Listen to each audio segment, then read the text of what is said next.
Olá, meus amigos e minhas amigas, estamos iniciando mais uma entrevista aqui no Momento Jurídico, esse encontro semanal, onde nós procuramos, dentro do nosso complexo social, trazer pessoas interessantes, pessoas que tenham informações também interessantes para nós, às vezes informações que já são veiculadas, eu diria que de forma cotidiana, e outras que são informações que aparecem em nossas vidas de forma esporádica e às vezes nem aparecem.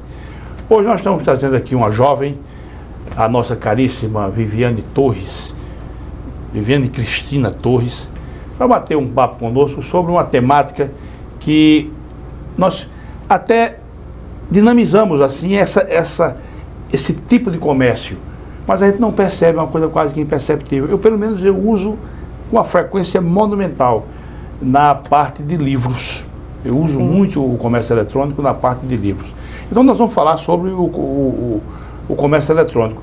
Mas também, essa jovem, ela tem uma vida assim, fora do país. Que é interessante a gente saber quais são as suas impressões sobre esses países onde ela esteve e onde ela pôde interagir com aquela sociedade. Para não perder tempo, minha caríssima Viviane, eu quero inicialmente agradecer. Nós fizemos o convite, você aceitou e hoje está aqui conosco. Quero te agradecer em meu nome. Prazer é todo meu pelo convite, muito da nossa obrigada. Equipe, e nós é que agradecemos. Então eu começo te perguntando, Viviane, você é daqui de Maceió mesmo? Sim, nascida e criada em Maceió, Alagoas. Né? Qual é o bairro que você é daqui de Maceió? Eu morei um tempo no Tabuleiro e hoje em dia eu moro na Pajuçara. Mas mais de 10 anos. Você nasceu no Tabuleiro? Não, eu nasci no bairro Avenida Dona Constância, Jatiuca. Ah, certo. Jatiuca. E interessante com relação ao bairro do Tabuleiro, é que o nome do bairro é Tabuleiro do Martins. Não é dos. É Tabuleiro do Martins. É porque era um cidadão, seu Martins, que tinha aquela área extensa ali. Mas as pessoas chamam de Tabuleiro dos Martins, mas não é do Martins, é no singular. Martins era uma pessoa. Ah. Agora me diz uma coisa, minha caríssima Viviane. Você fez a sua formação aqui, fez seu primário, seu ginásio, científico? Eu fiz o meu colegial no Santíssimo Sacramento. Certo. Belo colégio. Sim. Eu quando era garoto, era um colégio de grande reputação. Sim. As meninas que estudavam ali, sob a batuta daquelas freiras, Freiras. Todas elas eram, eu vou dizer, altamente recomendadas no que diz com a formação moral, com a formação ética. Sim. E eu sempre ouvi falar no Colégio Santíssimo Sacramento e sempre ouvi com muito respeito e consideração. Você estudou ali o quê? Todo o seu... Eu estudei da alfabetização até o ginásio. Certo. Então quase a minha vida inteira. Certo. Tive um período que estudei em Santa Úrsula, mas já foi no ginásio. Certo. E finalizei, e a minha formação é nutrição. Aqui mesmo? Aqui em Maceió, sim. Certo. Pelo SESMAC. Certo. Sou formada em nutrição, nutricionista. Muito bem. Me diz uma coisa, mas você saiu do país. Como é que se deu essa sua saída do país, hein? Então, eu me formei pelo SESMAC em nutrição, certo, como eu falei anteriormente, e trabalhei na área de produção. A minha experiência maior foi na área de produção de alimentos.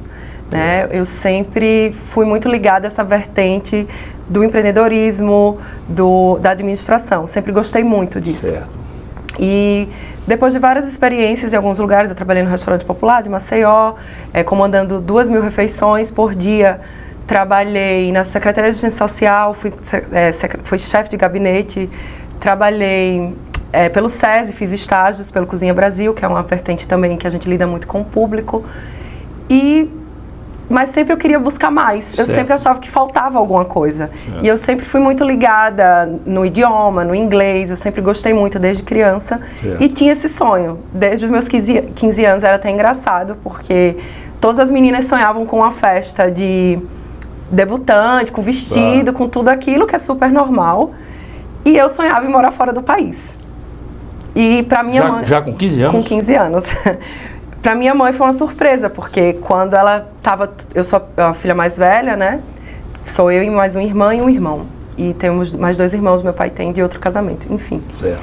E quando a gente terminou a escola, aos 14, entre 15 anos, minha mãe, vamos fazer sua festa de 15 anos. E eu olhei e falei, não quero festa. Ela, mas o que é que você quer? Eu falei, eu quero morar nos Estados Unidos. cabeça de adolescente. Mas sempre ficou aquilo no meu coração, aquela semente de morar fora. E entrei na faculdade com 18 anos, finalizei a faculdade, passei por todos esses lugares, tive experiências incríveis aqui, mas eu queria algo mais, faltava. E aí foi quando em 2014 eu decidi morar na Austrália. Eu estava trabalhando já num projeto muito interessante, que depois a gente pode até abordar isso, que é o ALI, que é o Agente Local de Inovação. Eu fiz uma seleção onde mais de 500 pessoas participaram e só eram escolhidos 30. E aí a gente fomentava a inovação em micro e pequenas empresas aqui no estado. Então era super legal. Então aí despertou mais ainda meu interesse, porque lá no Sebrae a gente teve um treinamento e a gente trabalhava com um radar de inovação, a gente tinha uma plataforma online, foi onde tudo começou a clarear na minha cabeça. Certo. E aí eu finalizei o projeto e decidi morar fora. Agora, por que a Austrália? Então, primeiro ponto, a Austrália, porque ela é um país, a gente sempre chama que a Austrália foi um Brasil que deu certo. É triste às vezes falar isso. É uma ilha. É uma ilha, é mais ou menos equipada ao Brasil em termos de extensão territorial, né? Sim, e clima também, o clima é muito parecido. É muito parecido, né? E assim, eu queria sair, mas eu não queria um choque muito grande climático, porque talvez eu não me adaptasse tão fácil. Certo. E também era muito longe.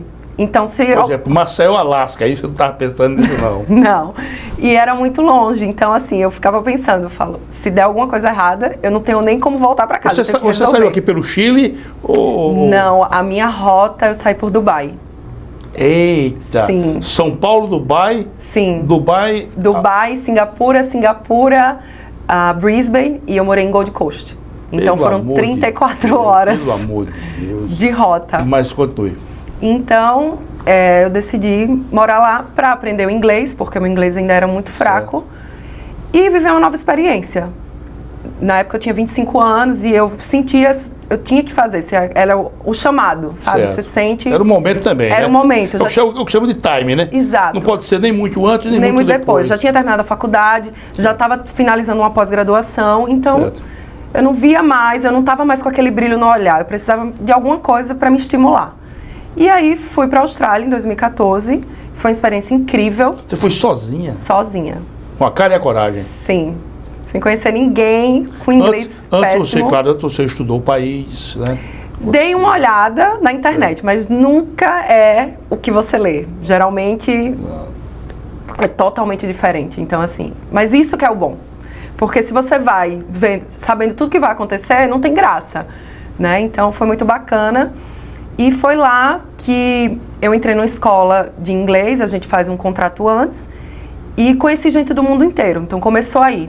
O que eu buscava começou aí. A minha sala de aula, eu tinha contato com a Rússia, eu tinha contato com a Espanha, eu tinha contato com tailandeses. O próprio Brasil? Brasileiros, árabes, indianos, chineses, coreanos. Então, o mundo inteiro estava ali dentro de uma sala comigo. Era uma escola de quê, hein? De inglês normal e business também. Mas como meu inglês ainda era muito fraco, eu não tinha o inglês fluente como hoje, eu precisava disso. Então, a melhor experiência, o melhor dinheiro investido, na minha opinião... Morava onde lá? Eu morei na cidade de Gold Coast, é uma cidade de 500 mil habitantes aproximadamente. Cidade grande, né? Parecida com Maceió. Ela não é grande aqui pra gente, mas sim, para Europa é uma cidade grande. Para eles, sim. Para a Oceania é uma cidade grande, sim.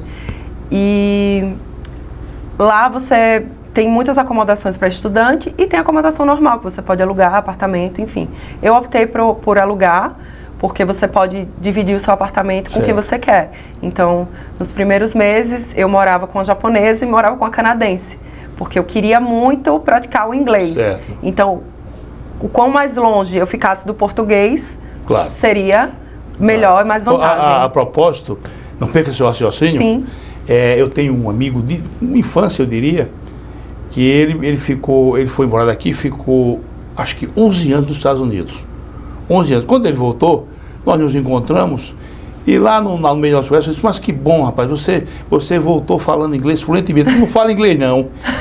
Eu não acreditei, sério, eu não acreditei. Mas como é que você passou 11 anos falando inglês? Não, é porque eu sempre estive perto de brasileiro. Isso é um defeito que nós brasileiros temos quando nós saímos do país. Eu escutava muito brasileiro reclamar, é porque a Austrália é isso, porque a Austrália é aquilo. Eu falo, mas se você sai do seu país, você tem que estar disposto a viver desafios. Claro. E aceitar culturalmente que as pessoas não vão reagir da forma que o brasileiro reage. Exatamente. Então não adianta, aquela história, você saiu do Brasil, mas o Brasil não saiu de você. Você tem que sair aberto. Viviane, aqui esteve um cientista político bastante conhecido e de grande renome aqui no nosso meio, que é o professor Eduardo Magalhães. Ele morou nos Estados Unidos 19 anos. Ele é cidadão americano.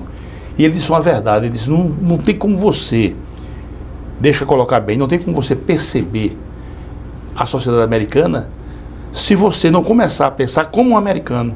Se você sai do Brasil, continua pensando como brasileiro no meio dos americanos, você não consegue. É mais ou menos isso? Exatamente igual. Os australianos, eles têm um conceito de vida que eles priorizam muito mais a qualidade de vida do que o trabalho.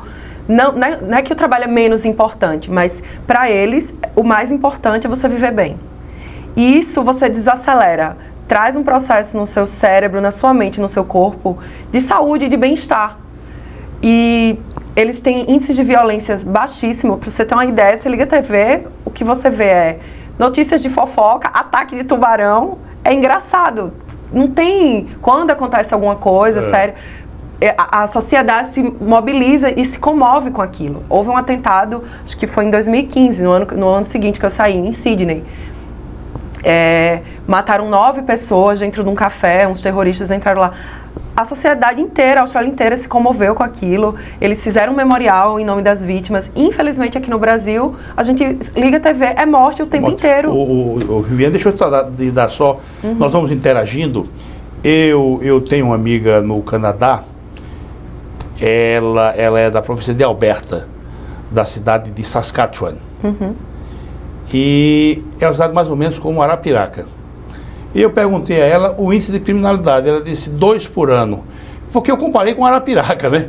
Eu digo, pera, Arapiraca, criminalidade 2 por ano, Arapiraca 2, 3, 4 por dia.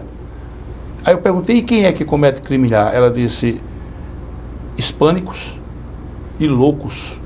Olha, uma cidade como Arapiraca, no Canadá, estou dizendo o nome, Saskatchewan, 2 homicídios por ano, essa que era a objetivação. E quem comete esses homicídios?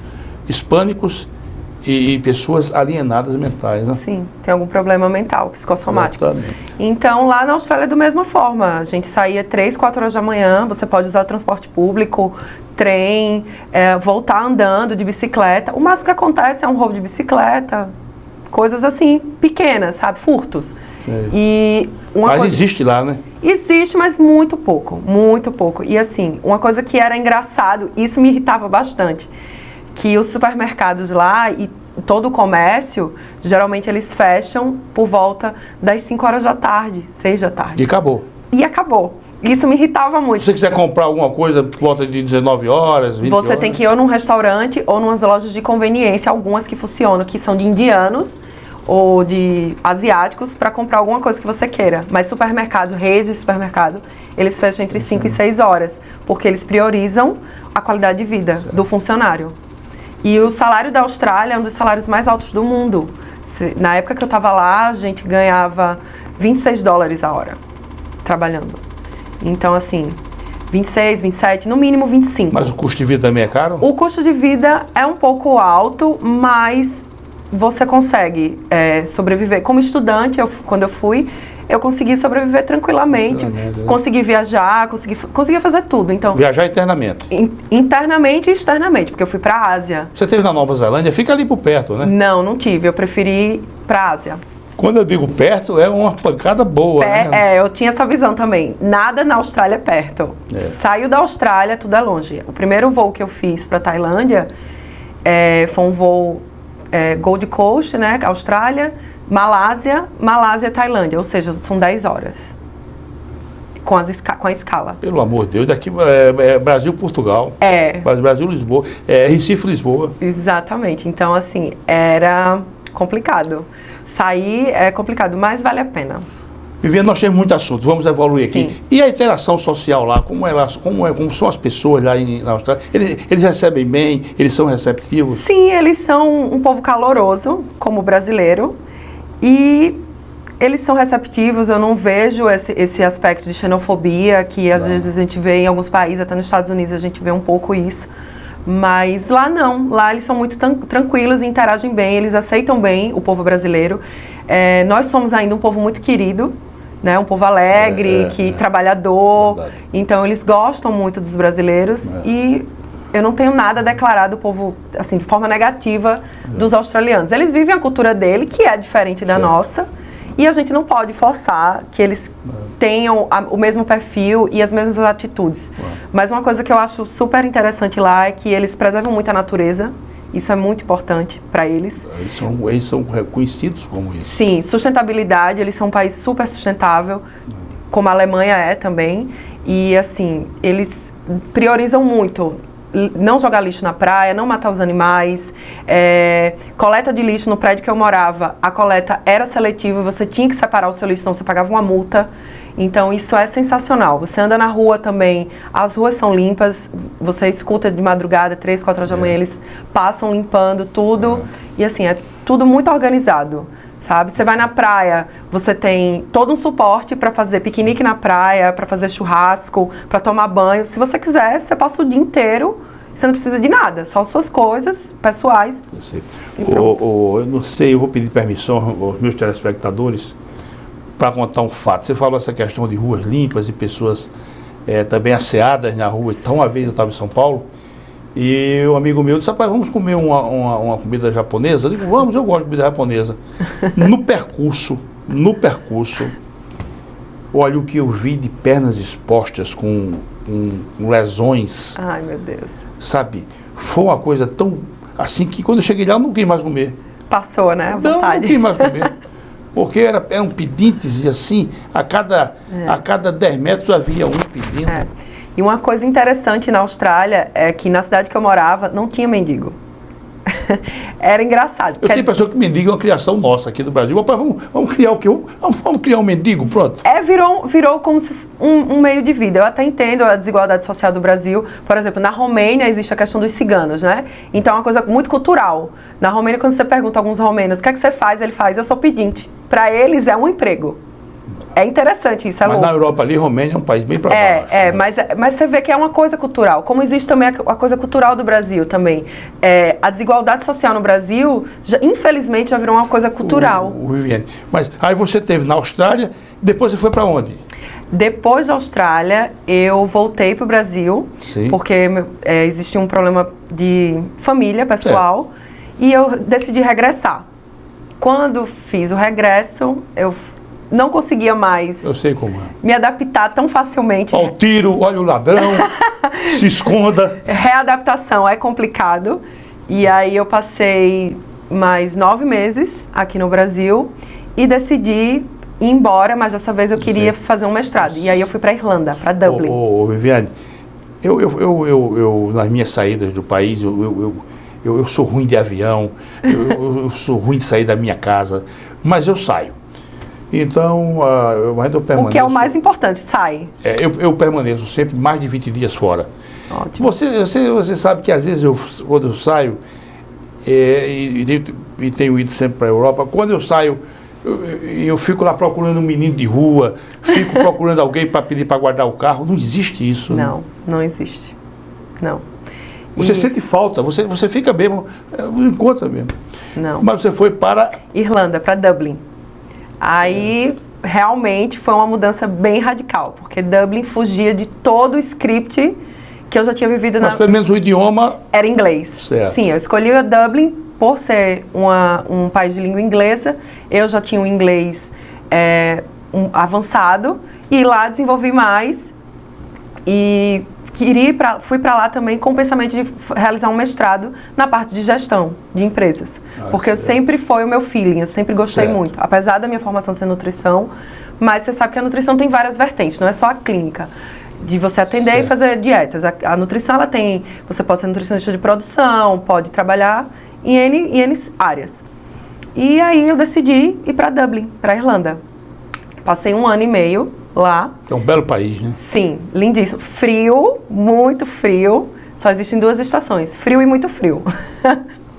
Pelo amor de Deus. É bem frio. No inverno você tem 6, 7 horas de claridade, assim. É complicado. Mas é um país histórico, né? Foram travadas algumas guerras e os irlandeses, eles são também um povo receptivo, aberto, dentro da cultura deles, da forma deles, mas eu não senti nenhuma dificuldade com eles, apesar do inglês ser um pouco complicado, porque antes da Irlanda falar inglês, eles falavam um dialeto chamado Gaelic, que é o gaélico. Então, eles são da cultura celta, né? Que foram os primeiros povos na Irlanda foram os Vikings, depois os celtas, e depois começou as guerras, os normandos, aí depois a Inglaterra... Mas você compreende bem o que eles falam? Sim, mas é um pouco complicado, porque o sotaque deles é diferente, é misturado, sabe? Mas você vê, o nosso país, do Oiapoque ao Chuí, você entende, né?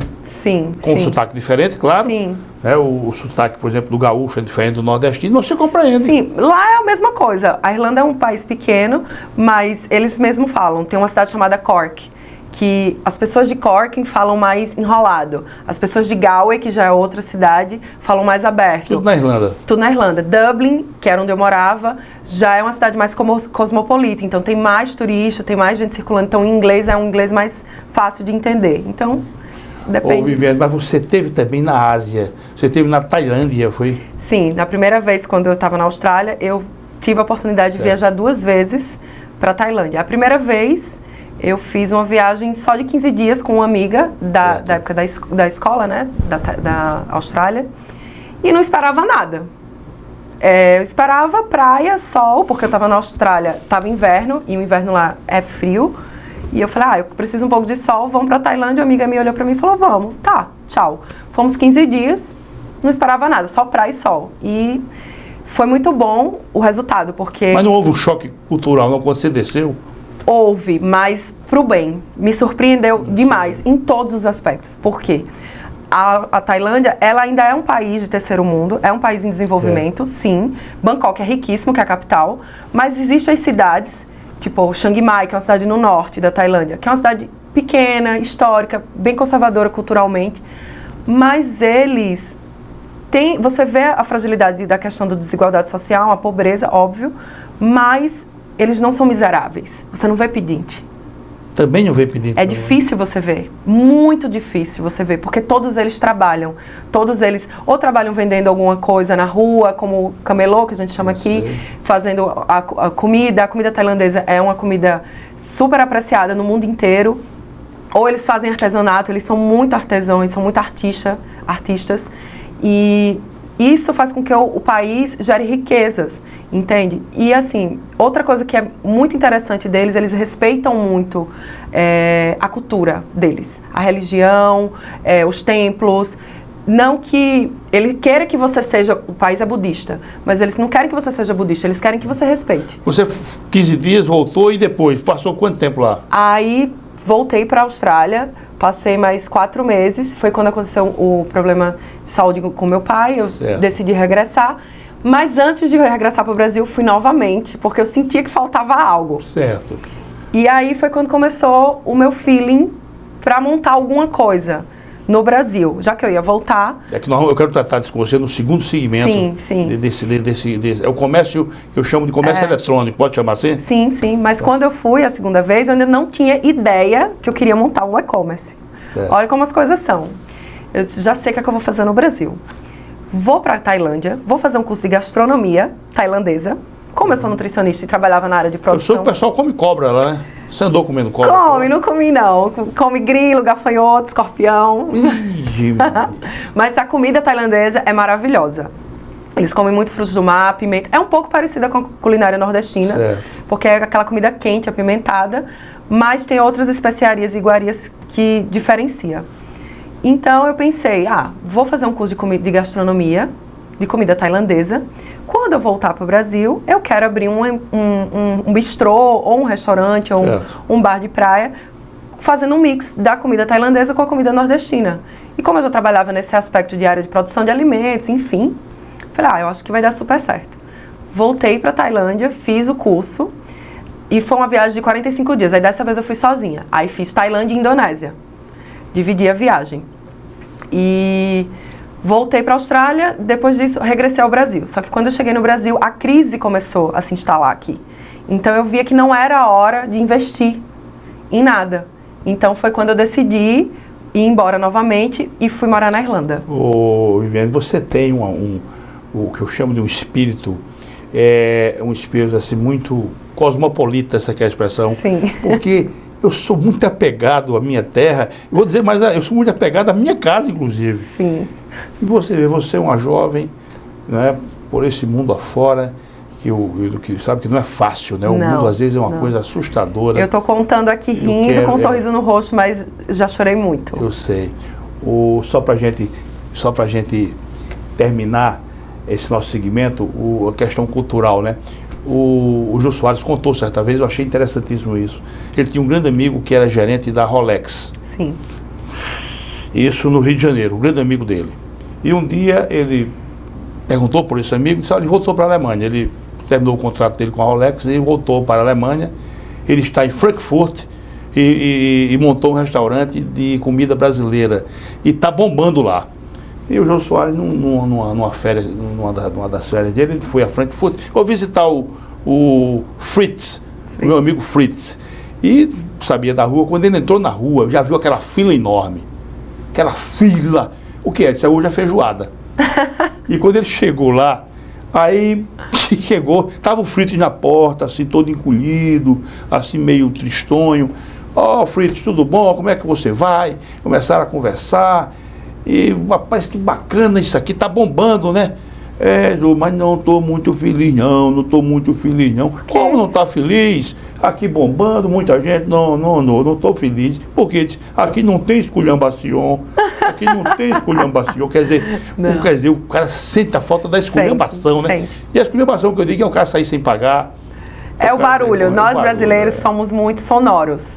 Isso eu senti muito quando eu morei na Alemanha. Às vezes eu entrava no trem conversando com uma amiga brasileira e falando normal, num tom de voz normal. Só que eles sempre estão calados ou lendo. Outra coisa, eles têm assim um sentimento de individualidade muito grande. Eu não sei se você... Eu percebi isso. Você está falando aí na Ásia, né? Oceania. Na Ásia, Ásia não, eles são muito bem coletivos, a cultura... Agora, eu vou dar uma experiência. Eu estava em Paris, aquela ruazinha estreitinha, se eu me lembrar eu digo o nome, e eu saí do hotel um dia e fiquei assim na calçada, ali, as pessoas passando, e do outro lado tinha uma loja, tinha um cidadão falando ao telefone. E eu fiquei olhando assim para a loja, que era até uma loja de blazer e tal, eu fiquei olhando para a loja, mas eu não queria saber da ligação dele, nem dava. Você não estava interessado. De repente o indivíduo parou e ficou olhando para mim como se eu estivesse sendo altamente invasivo da individualidade dele. Porque assim, na Europa, as pessoas, elas não se incomodam com a vida alheia. Você faz o que você quiser, você veste o que você quer e você sai da forma que você quer. Pois é. Isso, por um lado, é muito bom, porque ninguém perde o tempo procurando saber da sua vida. Cada um faz a sua e a sociedade segue. Assim, isso é bacana. E o respeito, né? Porque aqui no Brasil, infelizmente, alguns aspectos... o seu vizinho liga um som, quer ouvir, sei lá, forró, sertanejo, até 3 da manhã, e você é obrigado a ouvir junto com ele. Então, e ele também não pode me impor aquele som, eu ouvir aquele som. Exatamente, você não é obrigado. É a mesma coisa se você está na sua casa, você liga um rock e obriga o seu prédio inteiro. Me lembrei do nome da rua. Rua Écomartin. Écomartin. Rua Écomartin. Em Paris eu só lembro da Champs-Élysées. ali pertinho da Opéra. Rua Écomartin. Então, o indivíduo ficou irascível, porque eu estava do outro lado da rua, olhando para a loja dele, e ele estava fazendo uma ligação. Minha caríssima Viviane, vamos fazer uma pausa. Vamos. Depois voltamos com essa conversa interessante e uma conversa até diferente aqui para o nosso programa. Meus caríssimos amigos e minhas amigas, nos aguardem, vamos fazer um intervalo rápido e voltamos na sequência. Até logo mais.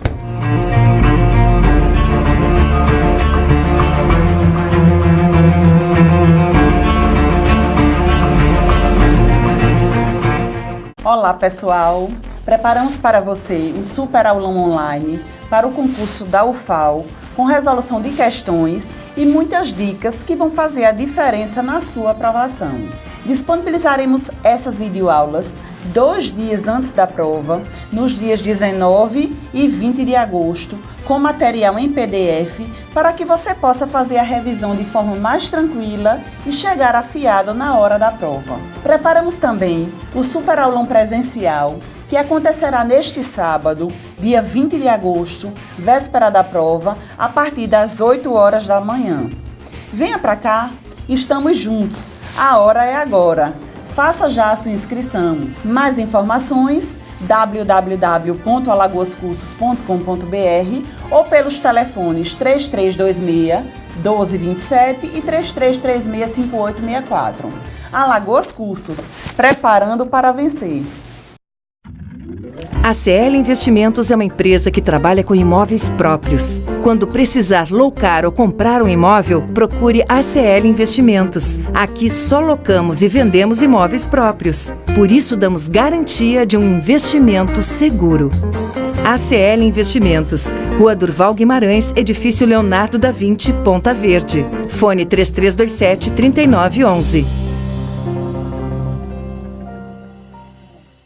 Quando o assunto é o seu carro, além de escolher a marca líder, escolha também a concessionária que faz mais por você. Por isso, a Blumari oferece o melhor atendimento em serviços, peças e acessórios.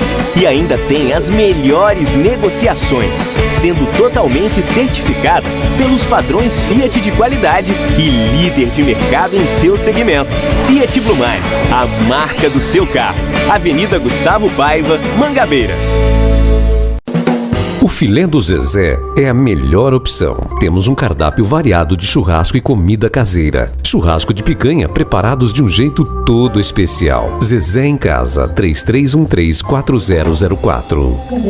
O Borrachão você já conhece. Aqui você encontra uma infinidade de produtos sempre com o menor preço. Dá uma olhada. Compressor de ar da Pressure, 24 litros, 116 libras, por apenas R$ 749,90. Tem ainda aspirador industrial da Ride, por apenas R$ 549,90. E na linha automotiva ainda tem para-brisas a partir de R$ 219,90 e você não paga a mão de obra. Corre pro Borrachão, 3336-4646.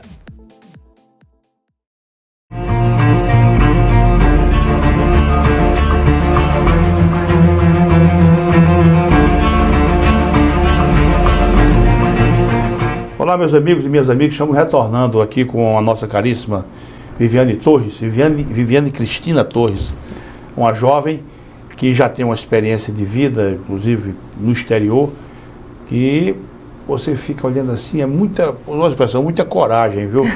Você fazer esses empreendimentos que você já fez. Mas, Viviane, você na Europa, nessas suas viagens, você vai me dizer onde foi que surgiu a ideia do e-comércio, comércio eletrônico, comércio digital? Eu já vi essas expressões como sinônimas. Sim. Onde é que você começou a aprender essa ideia, hein? Então, doutor Jerônimo, a ideia mesmo não surgiu na Tailândia, por incrível que pareça, surgiu em Dublin, na Irlanda.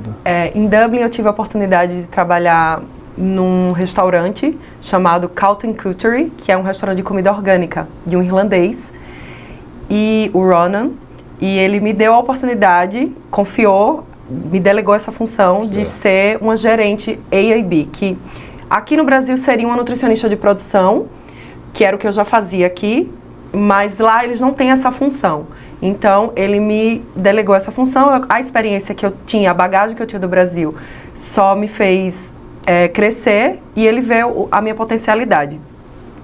Então, o que aconteceu?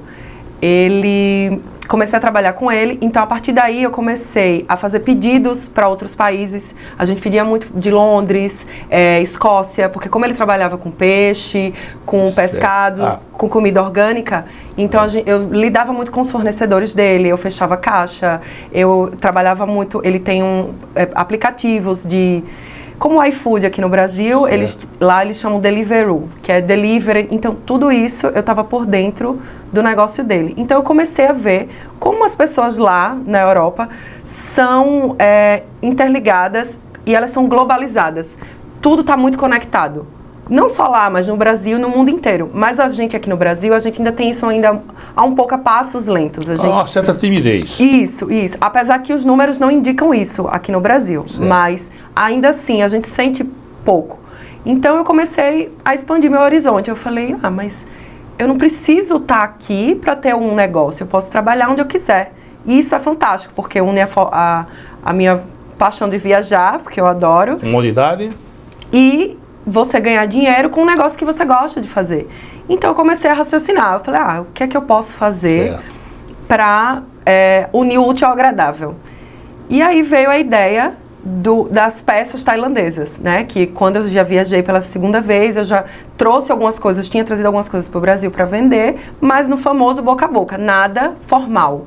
E tinha dado super certo. Em um mês que eu cheguei no Brasil, eu não tinha divulgado para muita gente, eu consegui vender todas as peças. Por quê? Porque as peças elas são, a maioria, exclusivas e são coisas diferentes que ninguém encontra aqui.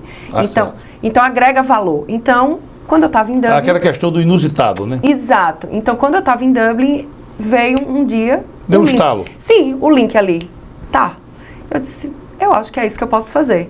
E eu comecei a ler, a pesquisar, né? Trabalhava com ele, fazia toda essa parte dele de logística, e aí eu comecei a entender melhor. Então eu comecei a pesquisar como era esse comércio no Brasil, que eu queria que meu público fosse brasileiro. Foi aqui que eu nasci, aqui é a minha raiz, então tudo seria, teoricamente, mais fácil, né? Então eu falei, vamos pesquisar. Então, observando alguns dados, o Brasil é o 5º país do mundo, está entre os 5 maiores países do mundo, onde existem mais internautas, mais pessoas conectadas à internet. Então, isso já é um ponto muito positivo. Sem dúvida. Outro ponto, que é um dado de 2013, que o Sebrae traz, é que o comércio eletrônico, agora, em 2013, atingiu 1,9 milhões de novos consumidores. Então, você vê que é um número expressivo. Outra pesquisa que me fez motivar também foi uma empresa chamada iBit, que ela fez uma pesquisa dizendo que o setor de moda e acessórios, que é exatamente onde eu estou inserida no momento, cresceu 19%, mais do que qualquer outro setor. Depois veio o setor de cosmética, depois de eletrodoméstico, alimentação, enfim, sucessivamente. Aliás, qualquer produto pode ser comercializado no mercado eletrônico. Sim, qualquer produto. Hoje não tem limites, você pode comercializar o que você quer. E outra coisa super importante também, que vale lembrar aqui, é que o público que mais compra nesse nicho de mercado são mulheres, entre 25 e 49 anos. Então, era esse público que eu queria atingir, entendeu? Certo. E outra coisa, assim, legal nas minhas pesquisas, lendo, que é super importante, antes de que você começar qualquer coisa, não só pela intuição, e sim pela literatura. Ver o que é que o mundo está falando para você, né? Ter essa leitura. E nessa mesma pesquisa eles falam que o Brasil, em 2016, cresceu, aumentou as vendas em 56 bilhões de reais. Então, houve um aumento de 11% comparado a 2015. Você fala só do mercado virtual? Só do mercado virtual. E em 2017, a previsão é para 59,9 bilhões, ou seja, são 60 bilhões. Eu li, né, para conversar com você, claro, eu tive que fazer a minha incursão no mercado eletrônico, no e-comércio, né? No e-commerce. E-commerce. E-commerce. E realmente ainda não se consegue ver um limite, está numa franca expansão, né? Sim, então você vê que esse mercado, cada vez mais, ele vem se consolidando no Brasil. E em contrapartida, um dado recente agora do IBGE mostra que as lojas físicas, elas vêm reduzindo 6,2% aberturas e vendas. Então, ela está perdendo espaço. A gente está ganhando espaço na mídia digital. E é fácil abrir um comércio virtual, Viviane? Teoricamente, sim. Porque o que você precisa é você entrar numa plataforma online. Eu não sou especialista nisso, mas posso dizer como é que as Agora, você também não pode fazer isso de forma aventurosa. Eu quero. Você tem que ler. Você falou que você mergulhou nas suas pesquisas. Ainda mergulho até hoje. O que você tem que fazer é procurar uma plataforma que vai te ajudar a criar um site. Hoje o Google ele tem algumas ferramentas, que é chamada WordPress, que é uma ferramenta que ela vai te ajudar a direcionar, a criar um site. Você tem um aplicativo que chama o Template, e você clica nessa opção e ele já vai criar um e-commerce para você. Mas tudo isso você tem que ter uma pessoa que entenda de TI, tecnologia da informação, que faça isso para você, junto, e você dizendo como é que você quer que a sua loja funcione. Fazer a adequação. Sim, exatamente. E aí depois disso você vai escolher quais são as formas de envio para o cliente, o que é que você quer mostrar, a forma de envio também. A logística é muito importante, né? Vale ressaltar aqui, doutor Jerônimo, porque a gente sabe que no Brasil às vezes existe a questão da greve, existe a questão do desvio da carga, imposto muito alto. Então tudo isso você tem que pensar muito, que é como você vai fazer. Viviane, aí também o aspecto, deixa eu colocar bem para você entender, a pessoa que vai capitanear o projeto, por exemplo, do e-commerce, ou do mercado virtual, tem que ser uma pessoa de credibilidade. Sim, claro. Tem que ser uma pessoa ética, porque você, me parece, mesmo estou equivocado, me parece que quando você ingressa e que você monta a estrutura, você tem que dizer, você tem que falar para uma pessoa, olha, eu estou com... Claro, um e-commerce, uma loja virtual. E você, quanto mais credibilidade você tiver, claro que você vai inspirar logo. Sim, e captar clientes, com certeza. E uma coisa que é importante de lembrar é a questão da entrega. Você sempre tem que falar para o seu cliente, deixar tudo claro e definido. Questão de prazo, o valor que o cliente vai pagar, para ele saber quanto ele paga no produto e quanto ele paga no frete. Isso é super importante. E outra coisa é como existe, a gente não tem como confiar 100% num serviço, porque a partir do momento que o cliente faz a compra e você envia para ele, agora é concorrer entregar. Tá, é concorrer, mas a responsabilidade é sua. Continua sendo? Continua sendo, sempre, porque ele não quer saber se o produto dele foi desviado, se o correio está em greve, ele quer saber que ele comprou e no seu site diz que ele vai receber em 2 dias. Então ele quer receber em 2 dias. Então se você opta por uma opção, vamos dizer, pelo Sedex 10 ou pelo Sedex Express, Sedex Express demora 3 a 4 dias para chegar, úteis. O Sedex 10 é um dia útil, mas sempre é bom colocar sempre 2 dias a mais. Dizer, olha, eu vou te enviar, chega em 1 semana. Por quê? Porque se chegar antes, ótimo, você não frustrou o seu cliente. É melhor surpreender do que frustrar. Então, isso é uma ferramenta que a gente usa também, super importante, porque você usou o Sedex 10 ou o PAC, enfim, ou contratou uma empresa especializada para fazer isso, que hoje no mundo existem várias. Tem a DHL, que é uma empresa holandesa e faz entregas no mundo inteiro no e-commerce. Mas o interessante é você fazer isso dizendo ao seu cliente que você sabe que pode chegar no dia anterior, no próximo dia, mas não custa nada você dizer, 2 dias úteis, 3 dias úteis, porque se chega antes. Eu trabalho com o PagSeguro, que é uma plataforma de cartão de crédito, e eu controlo as minhas vendas pelo PagSeguro. E eu solicitei um cartão, um exemplo simples, que aconteceu comigo. Eu solicitei um cartão de crédito e no site tem 1 semana para chegar em casa. O cartão chegou em 2 dias. Eu fiquei super feliz, porque chegou antes, me surpreendeu. Mas também eles trabalharam com a margem de segurança. Sim, é isso que eu falo. A máquina do cartão, a mesma coisa. Fala, dependendo da localidade, norte e nordeste no Brasil, demora 15 dias, mas chegou em 1 semana, porque eles trabalham com essa margem de segurança. É super importante isso para o cliente. Viviane, eu queria, porque nós temos uma audiência categorizada. Né? Isso aí eu faço questão de marcar. Nós temos aqui uma comunidade de pessoas da área jurídica muito grande. E evidentemente que essa conversa nossa envolve. Né? Aliás, havia um grande filósofo romano que ele dizia, aonde 2 pessoas estiverem conversando, o direito está aí. Nessas relações intersubjetivas. Existe, minha caríssima Viviane, existe uma fórmula mágica de se ter sucesso no comércio eletrônico? Você consegue perceber isso? Você acha que existe uma... Trabalhando duro. Muito trabalho. Muito trabalho sempre, porque não tem como. Como eu estou começando, é um trabalho agora de formiguinha para você conseguir captar seus clientes, atingir, ler bastante, se informar, ver o que é que o mundo pede, quem é o seu público, quem é o seu nicho, quem é que você quer atingir. Você já identificou o seu? O meu público são mulheres, porque as minhas peças são femininas até o momento. Certo. E nessa faixa etária, entre 22 e 23 anos. Isso que você está usando é uma Sim, peça? É uma peça de lá. Certo. São semijóias com prata, pedras naturais, e são coisas muito artesanais. E muitas delas que eu trago são exclusivas. Então, eu agrego muito valor ao meu mercado por isso. Ah, você vende brinco, você vende bolsa. Tá, mas ninguém vai ter uma igual. Ah, certo. Entende? Então, a inovação do e-commerce também é você fazer isso. É fazer o cliente lembrar de você. Muito trabalho. Fazer o cliente lembrar de você quando ele precisa comprar algo, que é importante. Se informar sempre. Bem informado. Bem informar. E seguir as leis jurídicas, né? Que é importante também. Pagando seus impostos. Manter um padrão ético Sim, elevado. Claro. Manter os seus impostos em dia, pagar... A carga tributária é grande? É igual uma carga tributária para uma loja física, para micro e empreendedor. Ah, certo. No meu caso, eu pago taxa alfandegária também, porque como eu trabalho com importação, eu trago os produtos para o Brasil, eu faço Tailândia, Europa, Brasil. Então, eu pago uma taxa alfandegária com relação a isso, para trazer. Mas os impostos é o ICMS, que é o imposto estadual, o ISS, municipal. O seu contato é na Tailândia, então? Sim. Como é isso aí? Você é via internet, via telefone? Não, como via ao vivo, eu vou lá. É mesmo, é? Sim. Não dá para fazer a compra? Então, não dá. Talvez um dia dê, espero que sim. Certo.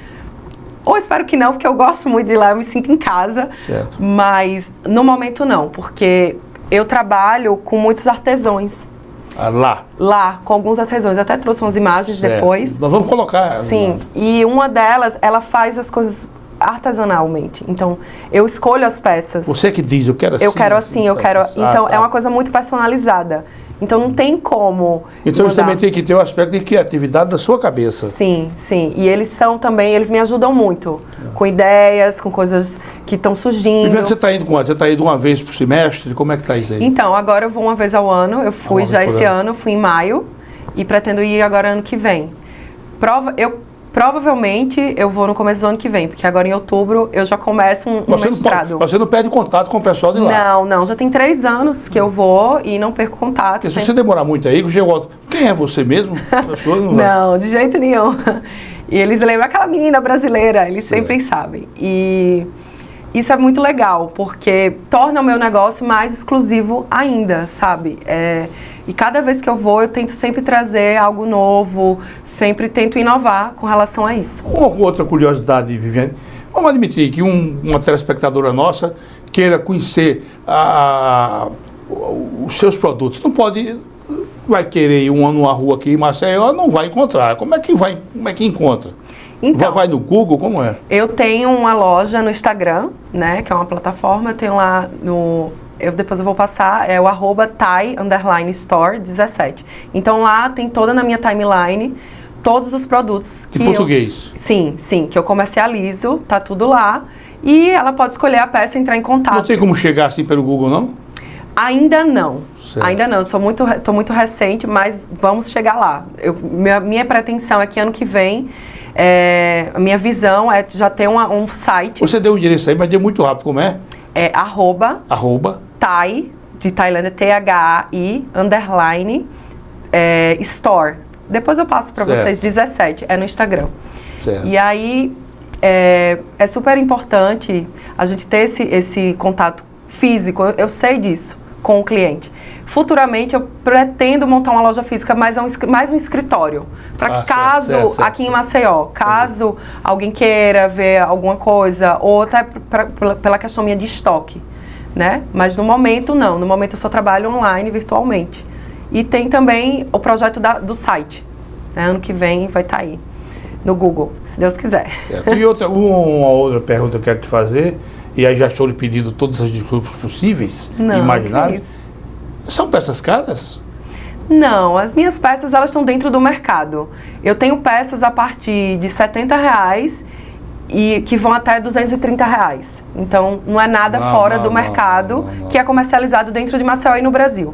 E assim, são semijoias com prata tailandesa, que é considerada uma das melhores pratas do mundo. São pedras naturais, as bolsas são todas costuradas à mão, com linhas de algodão, então... Ah, tem bolsa também? Tenho bolsa, tenho alguns acessórios para casa também. Ah, certo. Então, eu tô... Primeira instância, eu quero trabalhar bastante essa parte dos acessórios femininos.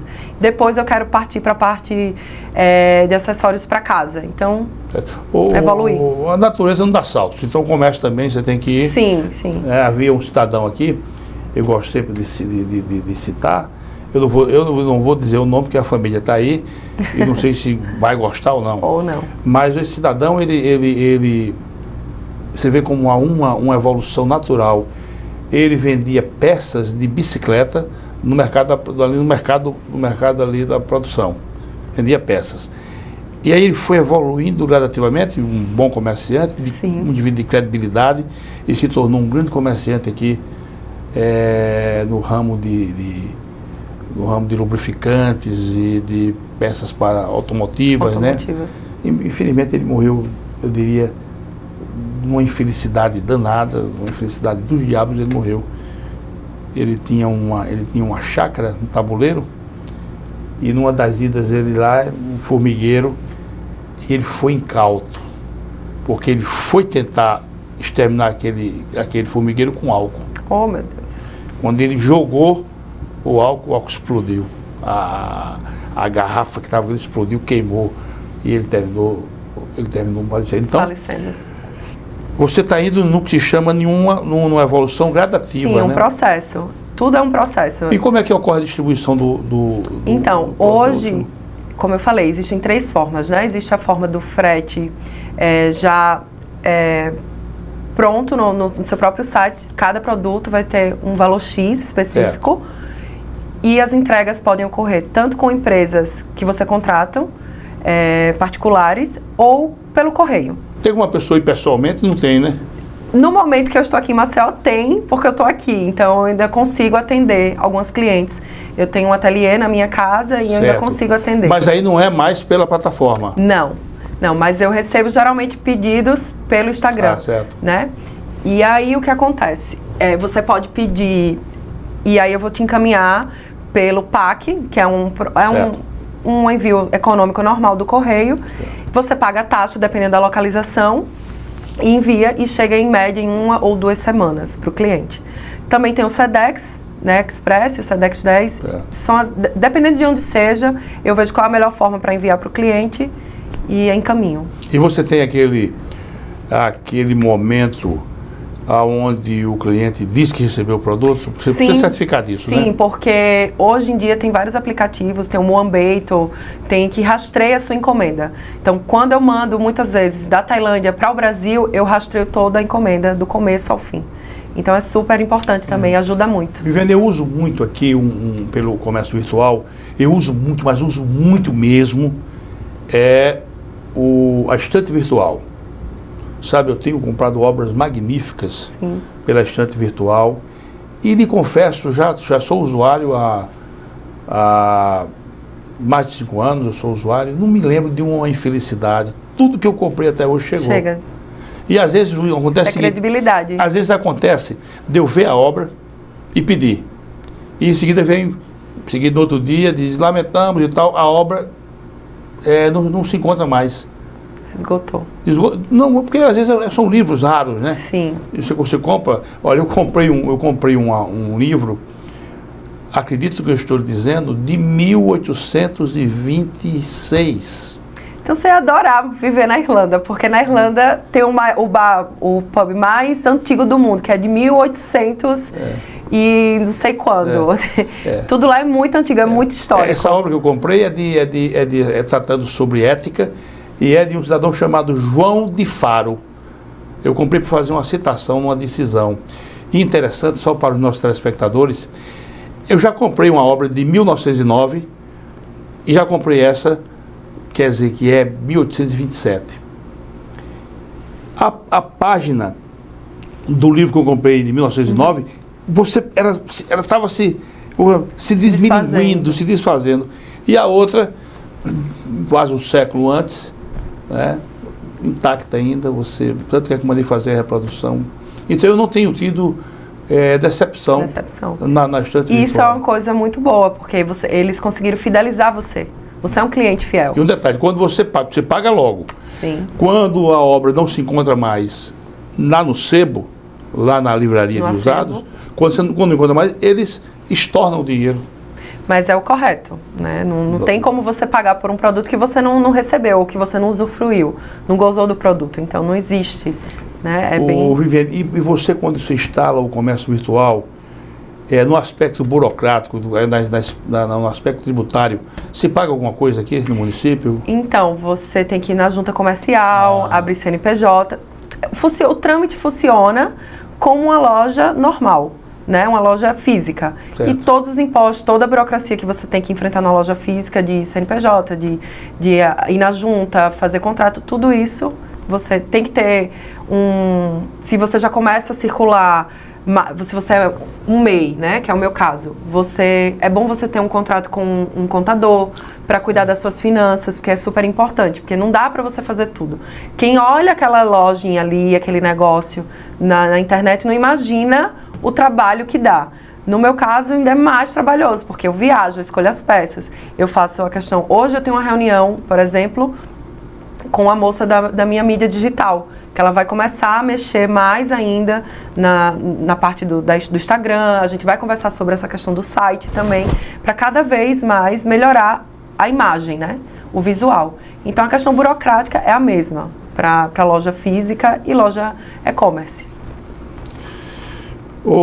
E você está, quanto à sua expectativa, você acha que está atendendo, está além, está aquém da sua expectativa? Como é que está isso aí? Olha, doutor Geraldo, a minha expectativa foi muito positiva aqui no Brasil. Eu cheguei só tem um mês e, assim, fui recebida muito bem com as minhas peças, que eu trouxe muitas coisas também para mostrar ao vivo aqui para as pessoas, né? Porque eu quero que o mercado seja conhecido em Maceió, Alagoas, porque aqui, como eu já falei, é minha terra, é minha raiz. Então, eu quero que seja um produto tailandês, mas que a ideia é de uma alagoana. Que eu acho que a gente não tem que mostrar só coisas ruins do nosso país. A gente tem também o brasileiro tem muito essa mania de só contemplar o que não é bom. Então, eu vim aqui porque a gente tem que contemplar o que é bom. Vi o mundo, tem muitas coisas boas, mas lá fora também tem muito defeito, nada é perfeito, mas a gente também tem muita coisa boa, então a gente tem que explorar isso. Então, a minha expectativa é muito positiva com relação a isso. Eu vejo que é um mercado que só cresce. Cada vez mais a gente tem mais espaço, mais ferramentas para trabalhar. A nova geração, né, desses meninos de 15, 16 anos, não vão utilizar tanto mais loja física e sim virtual, a gente já sente isso. Meu pai, eu nunca imaginei que meu pai poderia comprar peças hoje pela internet, e ele faz isso, e ele não é dessa geração, né, que já nasceu com um tablet ou com um iPhone na mão. Então essa é a minha expectativa com relação a isso. Certo, você falou essa questão de você ter percorrido o mundo, de você valorar a sua terra, você já falou aí 3 ou 4 vezes que você, sim, é importante. Que você tem essa atração por sua terra, e aí me ocorre, a gente aqui no programa sempre trazemos uma informação nova, e o que eu digo aqui é sério, porque me marcou muito. Eu, quando era garoto, no meu aniversário, a minha mãe me deu um livro de um personagem chamado Pedro Malas Artes. Não é da sua geração, mas é da minha. É um personagem de Monteiro Lobato, Pedro Malas Artes. E naquele livro eram várias histórias. Ele era um sujeito muito espirituoso, esse Pedro Malas Artes, muito esperto.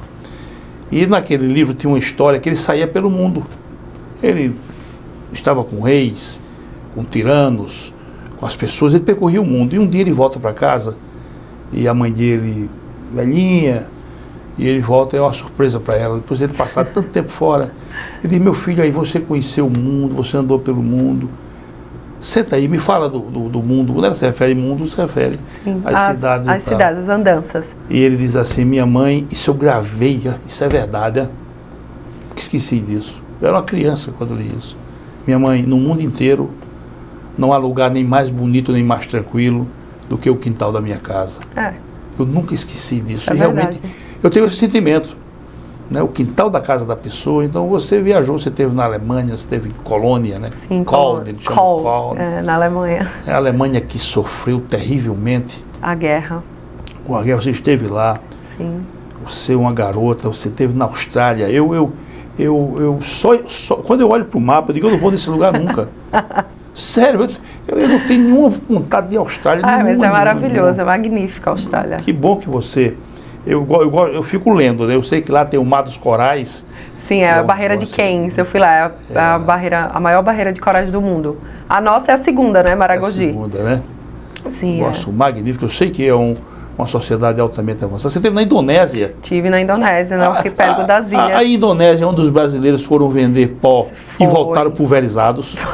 Pelo amor de Deus. Não respeita as regras do país, né, infelizmente, né? Eu não estou querendo ser desumano, mas eu me lembro que a nossa ex-presidente Dilma, ela se empenhou para retirar, inclusive se indispôs com o embaixador da Indonésia, não quis recebê-lo, foi problema sério. Mas antes de nós encerrarmos, minha caríssima Viviane Torres, Viviane Cristina Torres, eu quero fazer outra pergunta. E essa crise no nosso país não afetou o comércio digital, não? Você consegue perceber isso ou não? Então, afeta no sentido de que as vendas, elas não têm mais aquele volume que tinha anteriormente. As pessoas ainda estão com medo de gastar mais, então estão mais seguras. Mas ainda se vende bem. E a questão do tributo, né? De alguns impostos, eles aumentaram. Então, a crise, ela trouxe essa ameaça para todos, né? Não só para o e-commerce, para a loja física, para a população, para a nação, né? Isso é uma coisa muito triste de se ver. Você percebe isso, né? Percebo, sim. Dessa vez que eu trouxe as mercadorias, eu paguei um imposto maior do que da vez passada pelos impostos aduaneiros, né? Eles cobraram muito mais. Então, assim, é complicado. Mas, Viviane, não perca o seu estímulo, não perca a sua expectativa de bons negócios, continue com esse dinamismo que você tem. Obrigada. Que você saia do Brasil, mas volte, porque você tem aqui seu pai, sua mãe, seu pai... Mas agora tem um mestrado para realizar em business. Seu pai é uma pessoa que eu conheço há muitos anos aqui, eu diria algo em torno de talvez mais de 40 anos, nós éramos jovens, bem jovens, e nós estamos seguindo pela vida fora. Então, sucesso para você. Obrigada. Seja muito feliz nos seus negócios. E sempre que tiver um tema momentoso, volte aqui para bater esse papo. Voltarei com o maior prazer. Com os nossos telespectadores. Sim, obrigada.